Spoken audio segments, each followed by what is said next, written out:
नमस्कार दोस्तों, मेरा नाम है रजनीश। स्वागत करता हूं आपका हमारे YouTube channel connecting India EXIM solution में। दोस्तों, connecting India EXIM solution India का ऐसा प्लेटफॉर्म है जो आपको एक्सपोर्ट इंपोर्ट से रिलेटेड सारी जानकारी डिटेल में बताता है, समझाता है। इंडिया से कैसे एक्सपोर्ट करें, इंडिया में इंपोर्ट कैसे करें, उसका प्रोसीजर क्या है, क्या क्या डॉक्यूमेंट आपको बनाने हैं, किस तरीके से मार्केटिंग करनी है, बायर फाइंड करना है, सप्लायर फाइंड करना है, इन सारी चीज़ों के बारे में जानकारी जो है आपको हमारे यूट्यूब चैनल के माध्यम से प्रोवाइड कराई जाती है। तो इसी के साथ मैं आपसे रिक्वेस्ट करूंगा कि अगर आप हमारे यूट्यूब चैनल पर नए हैं तो हमारे चैनल को सब्सक्राइब करें, बेल आइकन को प्रेस करें ताकि आपको हमारे आगे आने वाले वीडियोज के नोटिफिकेशन मिलते रहें।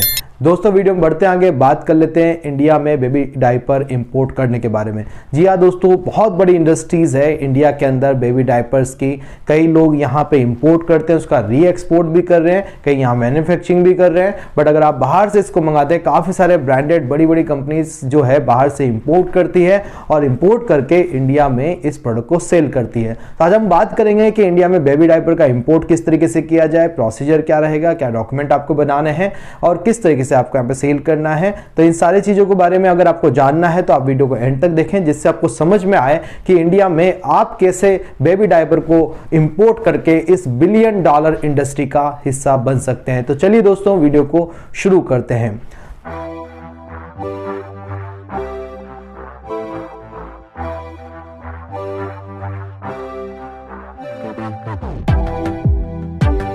दोस्तों, बेबी डायपर की बात की जाए तो 1.5 बिलियन डॉलर की जो है इंडस्ट्री है इंडिया के अंदर।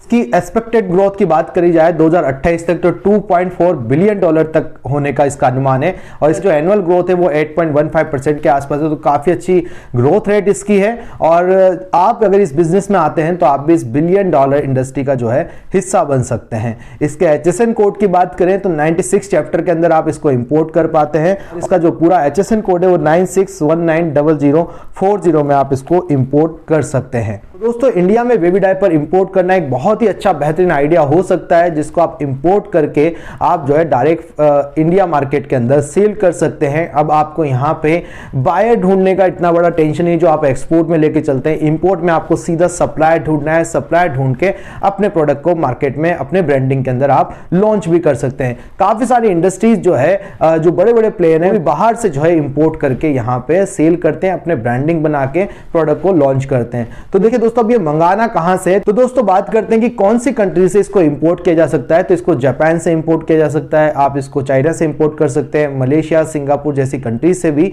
इसको इंपोर्ट किया जा रहा है और यहाँ पे इंडोनेशिया से भी इसको इंपोर्ट किया जा रहा है और नेपाल, भूटान वगैरह में भी कुछ मैन्युफैक्चरर हैं जो इसको मैन्युफैक्चरिंग करते हैं और यहाँ पे आपको भेजते हैं। तो कई टाइम पे तो रॉ मटेरियल मंगा के यहाँ फिनिश गुड बनाया जा रहा है और कई जगह पे आप जो है डायरेक्टली फिनिश गुड भी परचेज करके यहाँ बेच रहे हैं। अब बेबी डायपर में डिफरेंट साइजेस होती है, या आप जो है जो बेबी डायपर भी ले सकते हैं, कई जगह आप एडल्ट डायपर भी इसको मंगा के आप यहाँ सेल सकते हैं। तो दोनों टाइप के जो है डायपर आप मंगा सकते हैं। तो मेनली हम बेबी डायपर की अगर बात करें तो बहुत बड़ी इंडस्ट्री, ऑलरेडी बहुत बड़ा मार्केट है और बेबी डायपर में डिफरेंट प्लेयर आपको मार्केट में ऑलरेडी दिख जाएंगे। तो आप भी जो है इस इंडस्ट्री में आ सकते हैं। सिंपली आपको बस इंपोर्ट करना है। बात कर लेते हैं, अगर आपको इंपोर्ट करना है बेबी डायपर का तो आप किस तरीके के डॉक्यूमेंट आपको इसमें बनाने देंगे। देखिए दोस्तों, आपको GST सर्टिफिकेट यहाँ पे लगेगा। GST सर्टिफिकेट आप यहाँ पे ले लें। उसके बाद आप अपना बैंक से ID कोड लेटर लेंगे। ID कोड लेटर लेने के बाद आपको इसमें इंपोर्ट एक्सपोर्ट कोड की जरूरत पड़ेगी। आयात निर्यात कोड आपको इसमें लेना रहेगा। चाहे तो आप RCMC FIO का इसमें ले सकते हैं। आप यहाँ पे BIS सर्टिफिकेट की कोशिश करें, आप खुद भी BIS सर्टिफिकेट लें। और आप जो बेबी डायपर इंपोर्ट होता है, सबसे बड़ा चैलेंज अभी यही निकल के आ रहा है कि यहाँ पे BIS सर्टिफिकेशन की जरूरत पड़ती है। तो BIS डॉक्यूमेंट जो है आपके सप्लायर के पास भी होना चाहिए, तो तब जाके आप यहाँ पे उसको इंपोर्ट कर पाएंगे। तो BIS अप्रूव्ड प्रोडक्ट ही अभी इंडिया में जो है इंपोर्ट किए जा रहे हैं। तो बेबी डायपर को भी उसी कैटेगरी में अभी डाल दिया गया है। तो इस प्रोडक्ट को इंपोर्ट करने के लिए भी BIS अप्रूवल होना जरूरी है। और यहाँ पे जब आप ये सारे डॉक्यूमेंट बना लेते हैं, RCMC वगैरह और कुछ लैब रिपोर्ट, टेस्ट रिपोर्ट की अगर कहीं जरूरत पड़ती है तो वो आप करवाते हैं, या आप जो है कपड़े की क्वालिटीज वगैरह पे भी ध्यान रखें यहाँ पे। अब इसके बाद आपको सिंपली करना क्या है, जो डॉक्यूमेंट बनाने हैं वो उस शिपमेंट के दौरान बनेंगे। जैसे कि जब आपको इंपोर्ट करना होता है तो आप परचेजिंग ऑर्डर बना सकते हैं। परचेजिंग ऑर्डर बना के अपने सप्लायर को देंगे। जब आपका सप्लायर वहां से यहाँ मटेरियल भेजेगा तो वहां से आपको उससे बिल ऑफ लेडिंग वगैरह लेना होता है।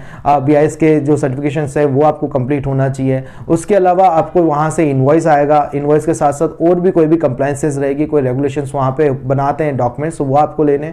और यहाँ इंपोर्ट के टाइम पे आपका बिल ऑफ एंट्री फाइल होगा जो आपका कस्टम एजेंट फाइल करेगा, और यहाँ के कंप्लायंसेस आपको कंप्लीट करने रहेंगे। जो भी डॉक्यूमेंट्स आपसे मांगे जाते हैं CHA की तरफ से जब आप इंपोर्ट करवाते हैं तो आपको वो डॉक्यूमेंटेशन यहाँ सबमिट करेंगे, और जो भी आपने सप्लायर से डॉक्यूमेंट लिए हैं वो डॉक्यूमेंट भी आपको यहाँ पे अपने पोर्ट पे सबमिट करके एक डिलीवरी ऑर्डर आपको इशू कराना पड़ता है, और उसके बिहाफ पे आपका मटेरियल यहाँ से छुड़ाया जा सकता है, कस्टम क्लियरेंस कराया जा सकता है। तो यहाँ पे आपको ये सारे प्रोसीजर करने रहते हैं, सारे डॉक्यूमेंट आपको बनाने रहते हैं। कुछ डॉक्यूमेंट, मेनली डॉक्यूमेंट आपको सप्लायर की साइड से आते हैं, और उन डॉक्यूमेंट के बिहाफ पे आप यहाँ इंडिया के पोर्ट पे उसका कस्टम क्लियरेंस कराते हैं। बस यहाँ पे आपका बिल ऑफ एंट्री वगैरह ये सब डॉक्यूमेंट तो आपके यहीं फाइल हो जाएंगे, डिलीवरी ऑर्डर भी आपका यहीं इंडिया के पोर्ट पे ही आपको लेना रहेगा। तो ये तो रहे कुछ डॉक्यूमेंट जो आपको यहाँ पे बनाने रहेंगे।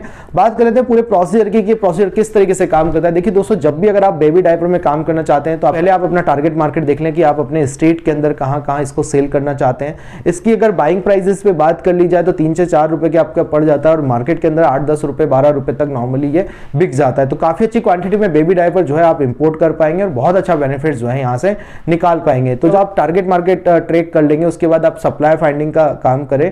जब आपको सप्लायर मिल जाए बेस्ट टू बेस्ट प्राइस उससे लें, और मोस्टली जब भी आप इंपोर्ट करते हैं तो CI प्राइस ही आप हम अपने वेंडर से लें या अपने एक्सपोर्टर से लें, ताकि वो आपको इंडिया पोर्ट तक डिलीवरी का सारा करके दे। और यहाँ पे आप पता होना चाहिए कि प्रोडक्ट जो है BIS अप्रूवल है कि नहीं है, इंडिया के स्टैंडर्ड के अकॉर्डिंग है कि नहीं है, वहीं से आपको ये इंपोर्ट करना रहेगा।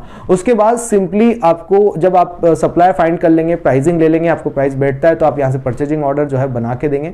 जब परचेज ऑर्डर आप बना के देंगे तो आपका सप्लायर आपको जो है परफॉर्मा इनवॉइस देगा, आप उसको साइन सील करें, चेकआउट करें, और जो भी पेमेंट के टर्म्स वगैरह आप डिसाइड करते हैं उस तरीके से आप काम करें। पेमेंट टर्म्स के लिए हमारा एक अलग से वीडियो है कि पेमेंट टर्म क्या सूटेबल पेमेंट टर्म्स होती है।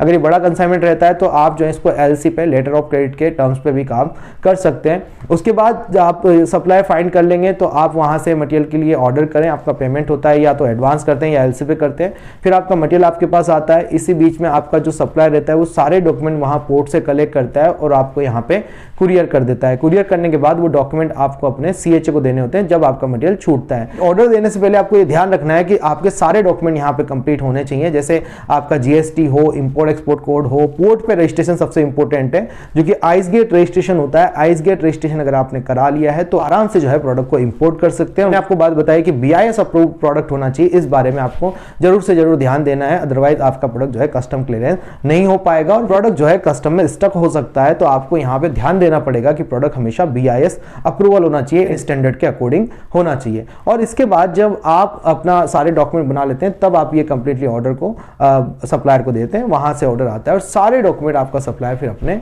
आपको कुरियर कर देगा और आप वो सारे डॉक्यूमेंट अपने CHA को देके, कस्टम हाउस एजेंट को देके अपना मटेरियल छुड़ा लेते हैं। उससे पहले आपको ये सारी कॉस्टिंग बना लेनी है कि आपको कितना यहाँ तक कॉस्टिंग आने वाला है। उसके बाद आप जब पोर्ट से मटेरियल लेके आएंगे तो वहां कितना कॉस्ट आने वाला है, पोर्ट पे कस्टम क्लियरेंस, डिलीवरी ऑर्डर, इन सब के चार्जेस कितने आने वाले हैं, ये सब कुछ आप एक कस्टम एजेंट या फ्रेट फॉरवर्डर एजेंट के माध्यम से पता कर लें, जिससे आपको कॉस्टिंग बनाने में ईजी रहेगा। कोई भी प्रोडक्ट इंडिया में इंपोर्ट किया जाता है तो पहले से उसकी कॉस्टिंग बनाई जाती है, उसके बाद ही प्रोडक्ट को ऑर्डर किया जाता है। अगर आपको यह नहीं पता कि प्रोडक्ट की क्या कॉस्टिंग आ रही है, कितने में आप यहाँ बेच पाएंगे, तो फिर वो इंपोर्ट करना आपका मतलब नहीं बनता है। आपको यहाँ सबसे पहले पता करना रहेगा कि टोटल कॉस्टिंग आपको कितनी आ रही है, आपके वेयर हाउस तक कितनी कॉस्टिंग पड़ रही है, और उसके बाद ही आप कोई भी प्रोडक्ट इंडिया में इंपोर्ट करें। तो दोस्तों ये जो बेबी डायपर का मार्केट है बहुत बड़ा मार्केट है, बहुत अच्छे प्रॉफिट मार्जिन भी आपको इसमें देखने को मिल जाते हैं। तो आप आराम से इस प्रोडक्ट को इंपोर्ट करें, अपनी ब्रांडिंग करें, अपनी पैकेजिंग में करें। जब आप प्रोडक्ट को इंपोर्ट कर लेते हैं तो वो पूरा ओपन एक ऐसे ही बैग्स बना के वो आपको भेजते हैं, जिसमें कोई स्पेशल पैकेजिंग नहीं रहती है।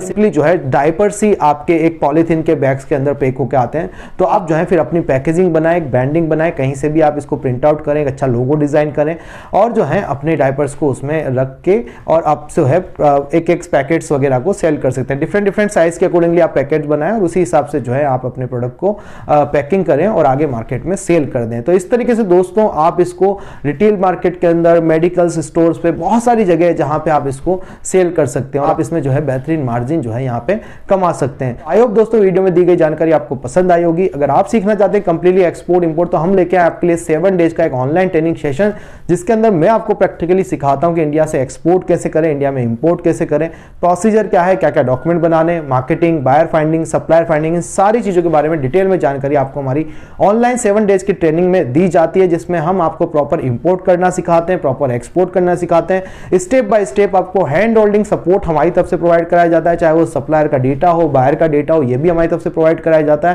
तो अगर आप ज्वाइन करना चाहते हैं ऑनलाइन या ऑफलाइन ट्रेनिंग सेशन, आप हमें स्क्रीन पे दिए नंबर पे कांटेक्ट कर सकते हैं। आप हमें फॉलो कर सकते हैं सोशल मीडिया पे, जिसके लिंक आपको डिस्क्रिप्शन में मिल जाएंगे। मिलते हैं हमारे नेक्स्ट वीडियो में। Thank you very much.